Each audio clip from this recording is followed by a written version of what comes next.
June has come and gone, so that means it's time for another installment of my monthly video series where I discuss what I've been up to for the past 30 days. I gotta apologize for the wait with this one. If you've been keeping up with these, you know June was my last month in my old place before moving. Couple that with me prioritizing getting out videos to showcase the new direction of the channel, and sadly this update had to take a backseat. But more on both of those topics a bit later. Before we begin, be sure to subscribe if you want to see more videos like this, along with JRPG content, and leave a like. It helps a lot. With that out the way, let's talk about what I've been up to in June 2022. Let's start off with shows I watched this time, with the first being Season 4 of Stranger Things. I've watched Stranger Things since it started airing, but I'm in the camp that thought it started out okay and fluctuated in quality from there. Season 4 specifically I found to be good overall. Not amazing, but good. I do like that the themes and tone of the show aren't afraid to evolve and grow alongside the aging cast. The level of body horror shown on screen in particular this season really surprising me. Honestly, I don't even have much else to say. It was just the epitome of a good season. Not bad, not great, and I don't regret watching it. Next thing I watched was The Boys. I actually saw the very first episode of this back when it first premiered, and while I liked it, I didn't continue until now. And I watched all 3 current seasons in pretty quick succession and loved every minute of it. We've seen plenty of stories before to tackle the question of how superheroes will work in our reality, but I don't think any I've seen have captured it as well as The Boys does. Support groups for those victimized by heroes, the heroes themselves being giant corporate marketing campaigns, and a lot more I could get into. It's a great combination of being just a fun joyride while also dealing with some pretty on-the-nose commentary about our society. The star of the show is definitely Homelander, who's essentially Superman, at least in terms of power, because personality-wise, let's just say they couldn't be further apart. His actor does such a great job of making him believable that you can't help but be glued to the screen every time he's on. I can't recommend The Boys enough, and I need season 4 immediately.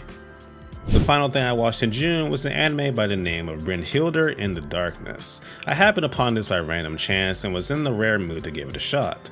And I surprisingly ended up really liking it. A group of girls with magical powers called witches are on the run from an institute, and the main character gets caught up in their struggle. It doesn't reinvent the wheel in any way, and honestly the characters aren't too complex. But it's been a while since I've seen a simplistic harem anime with gore and action, and it felt good to just sit back and relax while watching it. It actually reminded me of Elfen Lied, which is from the same creator, so if you like that classic, you may like this too. Watching Brynhilder in the Darkness reminded me of my slightly younger days, just binging any anime I found remotely interesting. It was a good break of pace. Now moving on to games, I had the sudden itch to go back to Digimon Story Cyberstood Hacker's Memory. I had played a good chunk of the game before, but never completed it, and in June I went back to do just that. And while not my favorite Digimon game, it was still enjoyable. It's a side story sequel to the first Cyberstood, which was a huge ambitious step for the series. Hacker's Memory adds more Digimon and some nice quality of life improvements, but a lot of it is recycled content from the first game. Regardless, I had a blast once again building my dream team of Digimon, and while the story isn't much to write home about, I admit the ending was pretty bittersweet and I think it'll stick with me for a while. Next up, let's briefly talk about Teenage Mutant Ninja Turtles Shredder's Revenge. This is a beat-em-up love letter to the entire TMNT series, and even as a more casual fan of TMNT, I had a blast. A lot of care went into this game, and you can just tell the creators are fans of the series themselves. Everything from the animations, to the music, to the environments has so much charm to it that you can't help but have a good time playing it. The game is so short it can be beaten in 2 sessions as well, so it's not much of a time sink. Playing Shredder's Revenge with a group of 4 other friends is definitely going to be one of my favorite gaming memories from this year, and I wish all licensed property games had this much love put into them.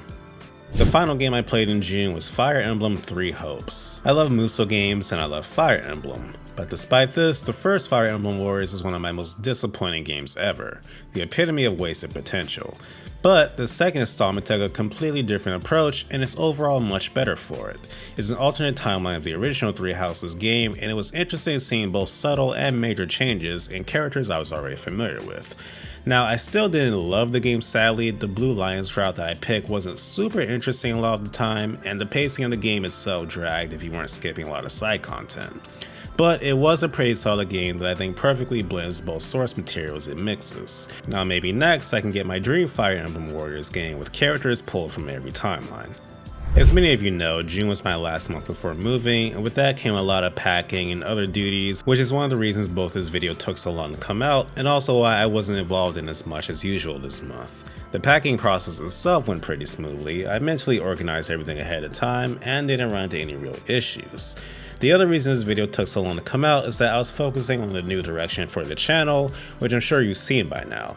As I mentioned in the update video I posted, this channel has always primarily been an outlet for me expressing my interests, which can be a double-edged sword since it makes it harder for people to stick around when I don't have one dedicated niche. And going forward, I want the channel to grow to further my opportunities, hence the gradual and now final switch to primarily JRPG content. Calling it a risky move is putting it lightly, but I want to believe this will be for the best in the long run. I studied other successful YouTubers and took a lot of time improving my editing skills to hopefully give you guys the best content I can going forward. From things like thumbnails and presentation, to other things you likely haven't even noticed, like the frequency in which I rotate footage on screen in my big videos. At the end of the day, I just want to make videos to the best of my ability that both you enjoy and that I can be proud of. Mentally, June was the epitome of draining. Obviously there was some move, but also the universe seemed intent on screwing with me in every way possible. I barely got sleep for about a week straight towards the end of the month, and I had some nasty physical consequences as a result, like crippling nausea. Not fun or pretty, but I got through it. I'll go into more detail on the moving process in the July video, and I'm hoping after that these monthly videos can get back on track to being put out towards the beginning of the months. For now, thanks for sticking with me through all this and for your continued support, guys. It means more than you know.